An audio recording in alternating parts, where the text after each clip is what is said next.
Assalamualaikum warahmatullahi wabarakatuh. Berjumpa lagi dengan saya Ramdian Rizky Syihab. Pada kesempatan kali ini saya akan menjelaskan tentang IP address dan subnetting. Dalam IP address dan subnetting kita akan membahas tentang pengenalan IP address dan subnetting, IP public dan IP private, classful dan classless addressing, kasus subnetting, konsep blok subnet, IP versi 4 delivery type, dan konsep switch dan router. Materi pertama yaitu pengenalan IP address dan subnetting. Ketika suatu perangkat ingin terhubung ke perangkat lain, baik itu menggunakan wired maupun wireless, tentu saja memerlukan identitas nama pada setiap perangkat. Identitas tersebutlah yang dinamakan IP address. Subnetting adalah upaya atau proses untuk memecah sebuah network dengan jumlah host yang cukup banyak menjadi beberapa network dengan jumlah host yang lebih sedikit. Teknik subnetting membuat skala jaringan lebih luas dan tidak dibatasi oleh kelas-kelas IP atau IP classes A, B, dan C yang sudah diatur. Selanjutnya, IP address private dan public. Singkatnya, IP publik merupakan IP yang digunakan di internet dan bisa diakses dari mana saja. Jadi misal kalian mengakses facebook.com, youtube.com, dan lain sebagainya, maka secara tidak sadar kalian sedang mengakses IP publik masing-masing yang dimiliki oleh mereka, asalkan device kalian terkoneksi ke internet. Selanjutnya, alamat IP private bisa digunakan di dalam jaringan lokal dan tidak dapat diakses langsung dari internet.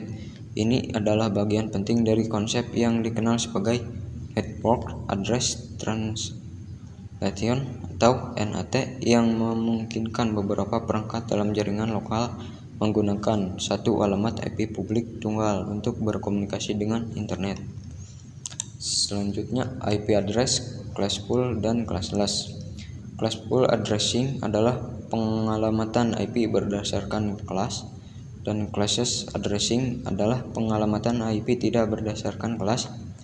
Contohnya, kelas A, alamat IP-nya adalah 10.0.0.0 sampai 10.255.255.255. Default subnet max-nya 255.0.0.0, dan kelas B 172.16.0.0 sampai 172.31.255.255. Default subnet max-nya 255.255.0.0, dan kelas C 192.168.0.0 sampai 192.168.255.255. Subnet max-nya 255.255.255.0.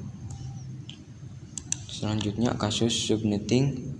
Untuk melakukan proses subnetting, Anda akan melakukan beberapa proses seperti prefix yang sesuai, subnet max, IP network, IP broadcast, dan ring IP yang bisa digunakan.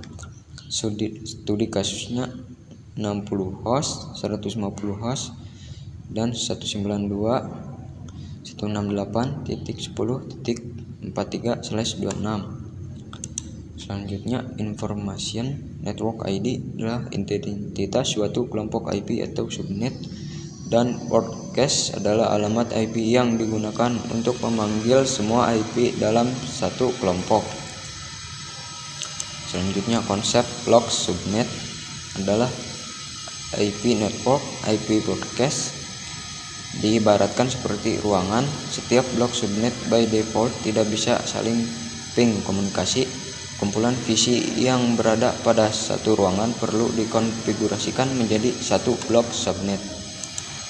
Selanjutnya, IP versi 4 delivery type. Unicast one-to-one communication. 2. Multicast one-to-many communication. Yang ketiga, broadcast one-to-all communication. Di bawah ini adalah gambaran contohnya. Selanjutnya, konsep switch dan router. Switch adalah mengoneksi perangkat yang satu network, dan router mengkoneksi perangkat yang berbeda network. Segitu saja yang bisa saya sampaikan. Mohon maaf bila ada kekurangan maupun salah kata. Assalamualaikum warahmatullahi wabarakatuh.